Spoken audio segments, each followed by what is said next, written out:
প্রশ্ন জাগে যে হুজুর শবে বরাতের নামাজ কয় রাকাত এবং শবে বরাতের রোজা কয়টি? আসলেই শবে বরাত নামে হাদিসের মধ্যে কোনো ভাষা নেই। শবে বরাত এটা হলো ফার্সি শব্দ।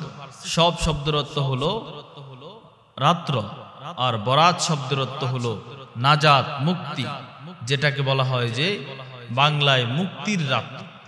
আল্লাহ রাব্বুল আলামিন এটাকে হাদিসের ভাষায় বলেছেন যে লাইলাতুম মিন নিসফি শাবান, শাবানের মধ্য রজনী, মানে শাবান মাসের মধ্য রজনী 15তম রজনীতে এই শবে বরাত এসে থাকে। হাদিসের মধ্যে শবে বরাত সম্পর্কে শবে বরাত নামে কোনো কথা নেই।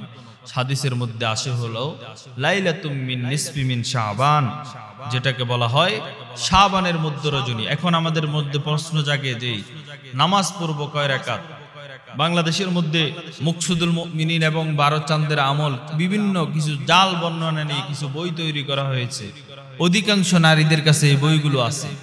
এই বইয়ের মধ্যে পাওয়া যায় যে আপনি শবে বরাতের নামাজ পড়তে হবে, পড়ার সময় সূরা ইখলাস 40 বার পড়বেন, অমুক সূরা এতবার, অমুক সূরা এতবার না পড়লে আপনার নামাজ হবে না। এরপরে বিভিন্ন ধরনের কথা, এগুলো দেখে মানুষ আমাদেরকে প্রশ্ন করে থাকে যে হুজুর শবে বরাতের নামাজ কয় রাকাত? আসলে আপনাকে বলবো আমি যে রাসূলুল্লাহ সাল্লাল্লাহু আলাইহি ওয়াসাল্লাম থেকে শবে বরাতের জন্য কোনো নির্ধারিত নামাজ নেই। আপনি শবে বরাতের দিন 40 রাকাত নামাজ পড়লেন, কিন্তু এই 40 রাকাত নামাজের মধ্যে একক তো নামাজ 2 রাকাত করে আপনার নামাজগুলো 1 রাকাতও কবুল হলো না। এই নামাজ আপনাকে কোনো কাজে দিবে না। আর যদি আপনি কোয়ালিটি মেইনটেইন করে আপনি যদি নামাজ পড়েন যে 2 রাকাত, আল্লাহর কাছে যদি 2 রাকাত নামাজ পড়ে যদি নফল নামাজ করে যদি চান, আল্লাহ রাব্বুল আলামিন আপনাকে এই 2 রাকাতের বিনিময়ে ক্ষমা করে দিতে পারেন। শবে বরাতের রাত্রের জন্য নামাজ পড়তে পারে 2 ধরনের নামাজ পড়া যাবে। এক ধরনের নামাজ হলো নফল নামাজ, যেটা আপনি যে কোনো মুহূর্তে পড়তে পারেন। আরেক ধরনের নামাজ হলো তওবার নামাজ। আল্লাহর কাছে নিয়ত করলেন নামাজের শুরুতে যে আল্লাহ, আমি আমার জীবনের সমস্ত পাপগুলোকে ক্ষমা করার জন্য আমি তওবার নিয়তে 2টি রাকাত নামাজ পড়তেছি। আল্লাহর কাছে এই তওবা করে যদি চান, আল্লাহ রাব্বুল আলামিন আপনাকে অবশ্যই ক্ষমা করে দিবেন। সুতরাং শবে বরাতের জন্য নির্দিষ্ট কোনো নামাজ নেই। এই রাত হলো নাজাতের রাত্র, মুক্তির রাত্র। আপনি আল্লাহর কাছে চাইবেন, আল্লাহ অবশ্যই আপনাকে মাফ করে দিবে। 20 রাকাত 40 রাকাত নামাজ পড়ার কোনো দরকার নেই। 2 নাম্বার, শবে বরাতের পরের দিন যে রাত আসে, ওই দিন রাতের পরে, আরবি মাস হিসাবে রাতের পরে দিন আসে, ওই দিন আমাদের সমাজের মধ্যে অধিকাংশ মানুষ রোজা রাখে। এই রোজার ভিতরে একটা জয়ীফ হাদিস ব্যবহার করে, যে হাদিসে বলা হয়েছে ওয়াকুমু লাইলাহা ওয়াসুমু নাহারাহা, যেখানে বলা হচ্ছে ওয়াকুমু লাইলাহা, তোমরা সারাদিন সারা রাত্র ইবাদত করো, ওয়াকুমু লাইলাহা ওয়াসুমু নাহারাহা, এবং দিন হলে তোমরা রোজা রাখো। হযরত আশরাফ আলী থানভী রাহমাতুল্লাহি আলাইহি এই হাদিসের ব্যাপারে তিনি তার কিতাবের মধ্যে উল্লেখ করেন। ইমাম আলবানী বলেন এই হাদিসটি একটি জয়ীফ হাদিস, এই হাদিস কোনো সহিহ না, এই হাদিসের riwayat সনদ দুর্বল, সুতরাং এই হাদিস অনুযায়ী আমল করা যাবে না। এই বলে আপনি শবে বরাতের পরের দিন রাত্রে দিনে আপনি যদি রোজা রাখতে চান, রোজা রাখা বন্ধ করা ঠিক হবে না।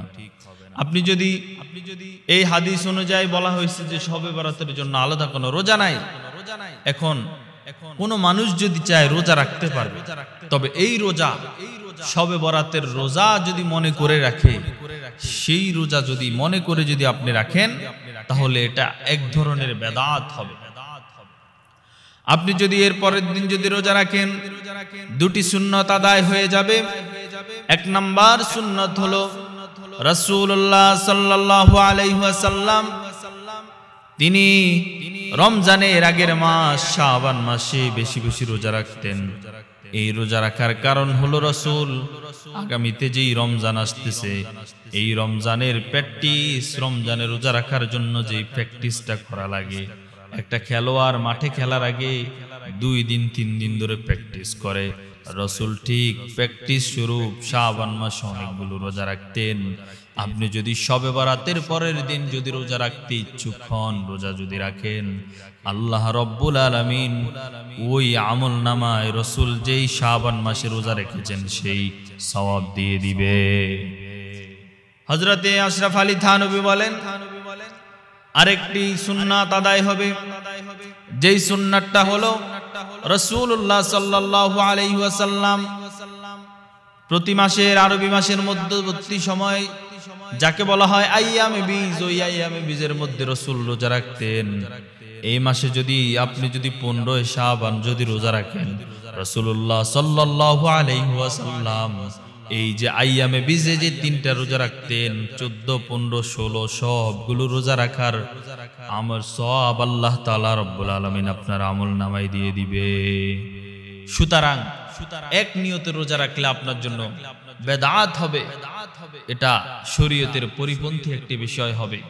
যে শবে বরাতের রোজা, শবে বরাতের জন্য কোনো রোজা নাই, যারা রোজা রাখবেন তারা এই নিয়তে রোজাগুলো রাখতে পারেন।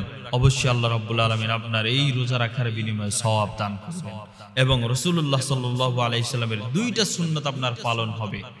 সুতরাং এই কথা আমাদের মনে রাখতে হবে, শবে বরাতের জন্য নির্দিষ্ট কোনো রোজা নাই। আর বিশেষ করে আপনি একটা রোজা না রেখে 3টি রোজা রাখতে পারেন, 14, 15, 16 এই 3টি রোজা যদি আপনি রাখেন, আইয়ামে বীজের রোজা রাখার সওয়াব পালন হবে। সাথে সাথে আল্লাহ রাব্বুল আলামিন রাসূল যে শাবান মাসে রোজা রাখতেন সেটার সুন্নাত আপনার আমলনামায় দিয়ে দিবে। 3 নাম্বার হলো নামাজ এবং রোজার মধ্যে কি নিয়ত করবে। আমি আগেই বললাম শবে বরাত এবং শবে বরাতের নামাজ এবং রোজার কোনো নির্ধারিত কোনো বিষয় নেই। রাসূলুল্লাহ সাল্লাল্লাহু আলাইহি ওয়াসাল্লাম থেকে নির্ধারিত নেই, আল্লাহ থেকে নির্ধারিত আসে নাই। আপনি শবে বরাতের দিন নফল নামাজ পড়তে পারেন, শবে বরাতের রাত্রে নফল নামাজ পড়তে পারেন। ওই নফল নামাজের নিয়ত করবেন, আগে নফল নামাজ পড়ার সময় যে নিয়ত করতেন, তওবার নামাজ পড়লে তওবার নামাজের নিয়ত করবেন। আর যদি রোজা রাখেন নফল রোজার নিয়ত করবেন। আল্লাহ রাব্বুল আলামিন আমাদেরকে বিষয়গুলো বুঝে শোনার তৌফিক দান করুক, বুঝে শোনা আমল করার তৌফিক দান